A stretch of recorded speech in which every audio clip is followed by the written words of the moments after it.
Goed, ons is nou vir 25 jaar collega's in die gemeente, Anton, Alles en ek.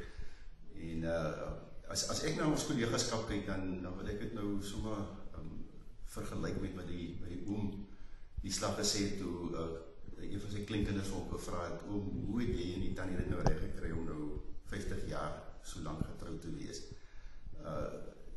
Was daar nou nie moeilike tye gewees het, toe die oom gesê, maar kyk, ons ken ons nou die storie, aan egskeiding nooit gedink nie, maar aan moord baie. Nou, ek wil nou net sê, ek het nog nooit gedink aan moord nie, en aan scheiding ook nog nooit nie. Wat vir my wonderlik is van ons collegaskap is ek dink hierdie dinge van ons vertrou mekaar, ons is lief vir mekaar, ons respekteer mekaar. Ek dink een van die belangrike goeders wat ek in die tyd ook geleer het, is die een van kommunikasie. Dat ons praat met mekaar oor goed. Ja. En ons doen die goed agteraf. Ons wil nie dat iemand moet agterna met ons steltenis kennis neem van iets van wat jy gedoen het. So, ons respekteer mekaar, ons vertrou mekaar en ons bid saam. Ek dink dit is die goed wat vir ons belangrik is. Ek dink 'n goeie fondasie wat ons gelê het was in die begin toe ons nie by mekaar gekom het, ons elke oggend seker vir maklik 5 jaar, 7 jaar saam gebid. En dit het 'n baie goeie fondasie gelê.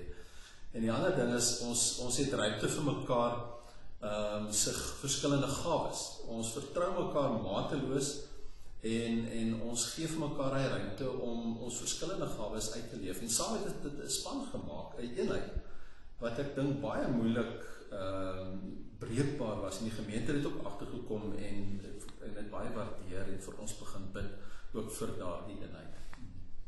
Ja, ek dink ons het mekaar aanvaar, omdat ons verskil, ons het verskillende persoonlikhede, ons passies lê op verskillende vlakke, maar ons het mekaar aanvaar en was bereid om mekaar aan te vul, want ons het allemaal foute, maar ek dink ook ons het geluister na mekaar, regtig geluister.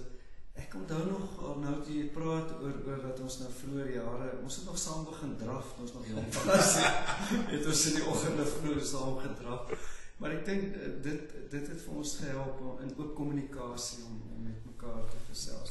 Nou gebruik ons net die kieries saam. Wat ons wel gedoen het, is om baie saam te gaan kuier, saam te eet. Ons het op 'n stadium staptoere saam gedoen. So die speel en die informele gesels was ook baie belangrik vir ons spanbou. Nou ja, dankie julle drie. Ek dink dis baie om na op te kyk en mag die Here julle dan ook seën vir die volgende 25 jaar. Ag baie.